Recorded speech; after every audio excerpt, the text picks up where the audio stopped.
Oh my god, I lost my eye. Now I gotta find my sister. What's next? This is gonna be the worst life I ever had, guys. This is about to be very problematic. Stay savage, your boy Shino Ventura was popping. Today we are back, and today we are here with another Boruto topic.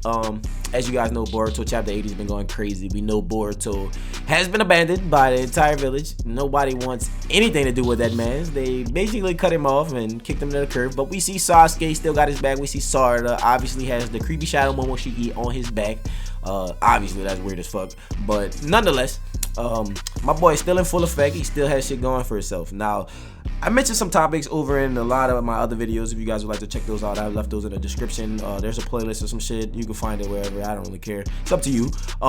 That aside, we really talked about how like all the different interactions took place, right? So one of the interactions that I spoke about in previous video topics was Daemon and Himawari and Daemon and Boruto. Now, we seen at the end of chapter 80, we got Daemon telling Boruto, go get stronger, make sure you come back stronger, because right now, as you are, you can't do shit, brother. Right now, we would serve you. You gotta come back a fiend, because let's be real, you're going up against the whole Leaf Village, and 9 out of 10, this ain't just affect the Leaf Village. This affected the whole entire world. So 9 out of 10, for real, everybody gonna be on your ass, so you need to get ready, gang. But let's be serious, he probably could fold the fuck out of Shikamaru.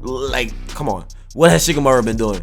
And you know, there's another topic I want to talk about, but we ain't gonna talk about it just yet. I'm gonna save it for another video. But back on Shikamaru ass, y'all probably gonna be like, oh, he's smarter than Boruto, blah blah blah blah. Yeah, but if you know he just let Momoshiki tap in for like 2 seconds, or if he just decides to absorb that dumbass fucking shadow with his karma, like, you know, he's kind of hit.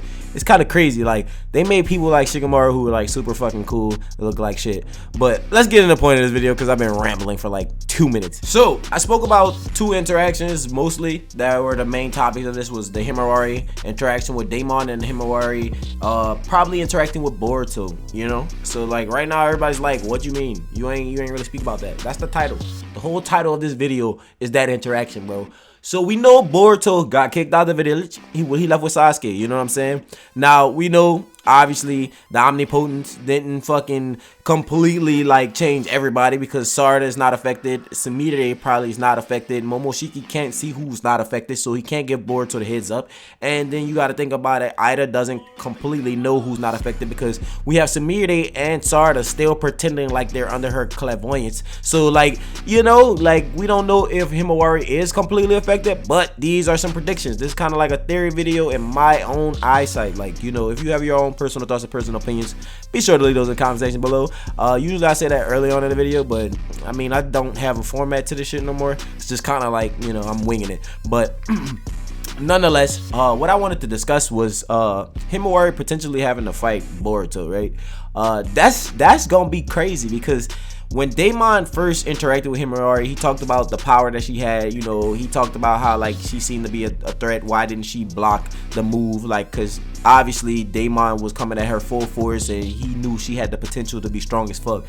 Now, if you guys remember early on in Boruto, you know, first interactions with Himawari, she knocked Naruto out on his inauguration day. So Konohamaru had to step in and pretend to be Naruto for his grand day. The day that Naruto was supposed to be like super excited, super ecstatic for, like, you know, I'm there, I'm ready. He got knocked out by his daughter, like the little girl, baby, like, you know what I'm saying? She straight put the paws on him and knocked out Kurama too. So it was like, damn. Imagine if she would have hit Boruto with that move. Boruto probably would have been dead. You know, ain't no more little kid, you know, all over like some childish ass shit. But that goes to show how much untapped ability she has. Anytime she get mad, we see who go completely crazy, right? So now, like, you know, what's gonna happen once that power get harnessed? Like, you know, see, somebody like Daemon is very finicky, right? He's very interesting. Like, he seems like he'll just be training her in the format of play. Like, you know, she'll become a savage just off of just playing with Daemon. You know what I'm saying? Just because, like, look how he interacts. And like, from what we've seen so far, he hasn't had really too many interactions with anybody like his age. From what I've seen, he's just been a cyborg kid. You know, he's been under Ida, he's been around Akara, he's been put to sleep in Boro's lab, you know, and that's pretty much it. After he woke up, you know, he's been with fucking Bugsy and them, you know, fucking Code. You know, obviously that's like, Code is close to him, but like not necessarily, because like, look at the height, you know what I mean? They never really specified on how old Daemon is, but at the same time, he gives off Himawari vibes, and Ida did say, or Ida said it was her little brother, you know what I'm saying? So it fits that category, you know. I'm not really trying to put fucking age on this nigga, but fuck it, you know. He's there and she's there, and like Boruto's got to come back and face some of these omnipotence bullshit crimes. Like, you know, it's not that he committed these crimes, it's just like that's the way it's set up. Like, Boruto has to come and face like all these charges, all these rumors, you know. That's some bullshit. Like, you gotta really go in that whole place and really like sit there and be like, hey guys, hi, how you doing? And like try to clear up these fucking rumors that, you know, aren't real. All these situations that didn't actually take place, all these things that didn't really went down. Like, you know what I'm saying? So it's like, what the fuck, son? I feel bad for the kid, because like you watch all his trials and tribulations of him becoming like this annoying little prep boy that everybody was like, oh, you just the Hokage's son. Then he cheated, he got like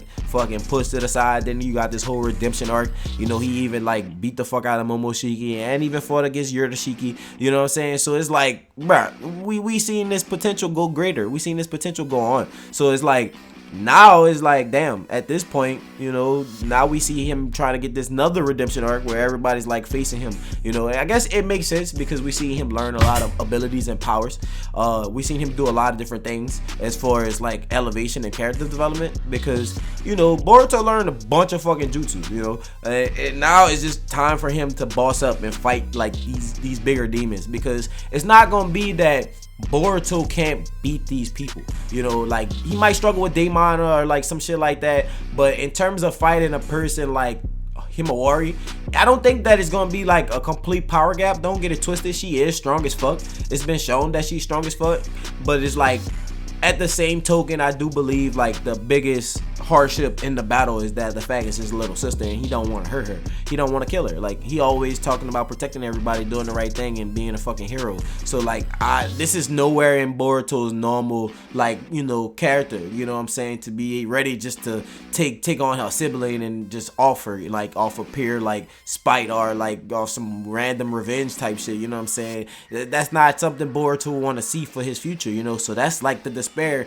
that we see Momoshiki probably talking about, you know. Boruto going into these darker moments, you know, he's gonna have to fight Shikadai, who is like his technically that's his best friend. Everybody push Mitsuki into his corner, but let's be real, Shikadai is like the Shikamaru and Naruto. Like, they really are clinked up, you know what I'm saying. Like, they had all like the gaming moments, they like childhood moments, their interactions in the academy and shit like that. They really had a brother bonding, you know what I'm saying. Don't get it twisted, Kawaki's the guy that's in the house, but that's more due to some house arrest type shit. So like, you know, he's still gonna have more hardships. So like, I feel like the hardest one though, as a whole, is gonna be the baby sister, bro. Because like, you can't really do her nothing, bro. This is your baby sister. What you gonna do? Are you gonna beat up your baby sister? You really gonna sit there and like, you know what I'm saying, vanish Rasengan her ass, or like Shidori her ass, or like lightning palm Gale Boruto stream her ass? Like, bro, you can't. You just can't. I mean, obviously she throwing herself at you. That's what Boruto's gonna have to do. It's anime, it's manga. But damn, that's pretty fucked up. So like, do you guys think they're gonna go into this brother sister death battle? Let me know your personal thoughts and personal opinions in the comment section below. And with that being said, these are my personal thoughts and personal opinions. And with that being said, finally, my name is Shino Trill. Stay true and stay real. And until next time, see you guys later. Bye.